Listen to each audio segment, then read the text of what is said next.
DSLR Film Noob. The 5D Mark III finally showed up on Friday after a long wait.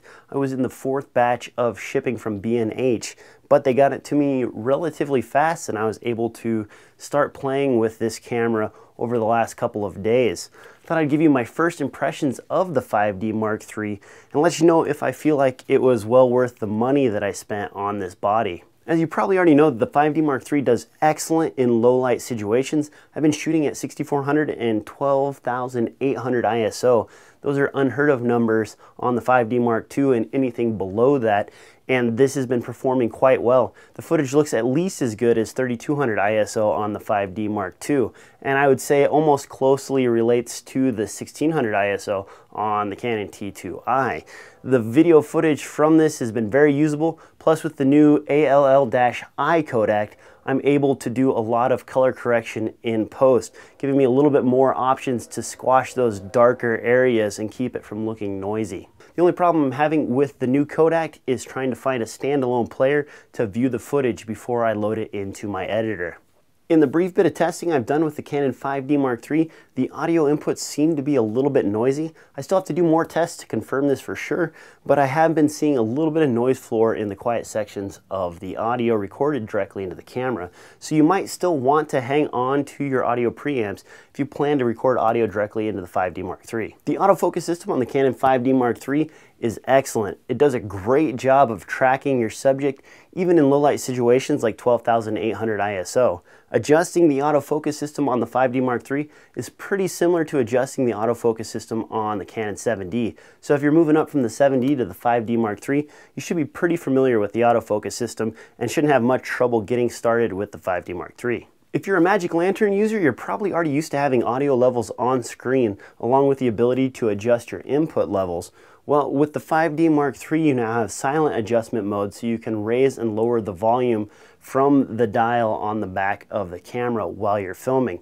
You also have the audio level meters on your screen. They're not quite as bright and vivid as the hacked 5D Mark II, but the 5D Mark III, at least Canon's decided to bless us with things they should have given us a long time ago.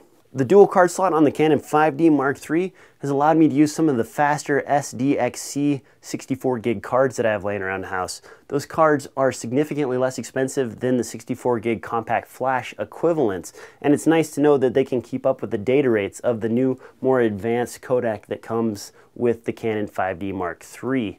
I'll have more information on the cards I've been using to test the 5D Mark III over at DSLRFilmNoob.com. If you're used to the 5D Mark II or the 7D, you'll notice that the button layout has changed a little bit on the 5D Mark III.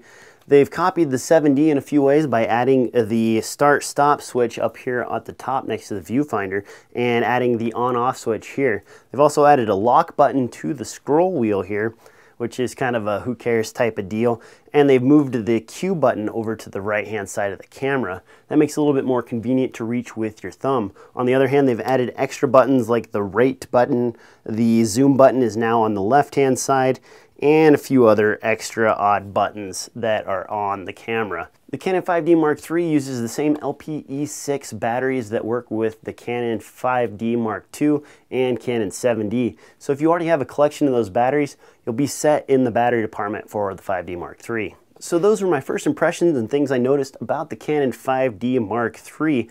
I'd like to spend another week or two messing around with the camera before I release a full review so I can get an idea of all the ins and outs of the camera and get used to filming with it.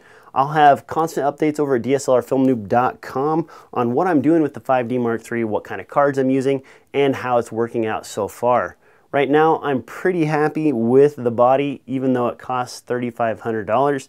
But I could see an argument for people sticking with their 5D Mark II if they don't need the excellent low light performance of the 5D Mark III. I will keep you posted, so stay tuned to this channel for more info on the 5D Mark III. As always, thanks for watching, and if you like this content, please subscribe.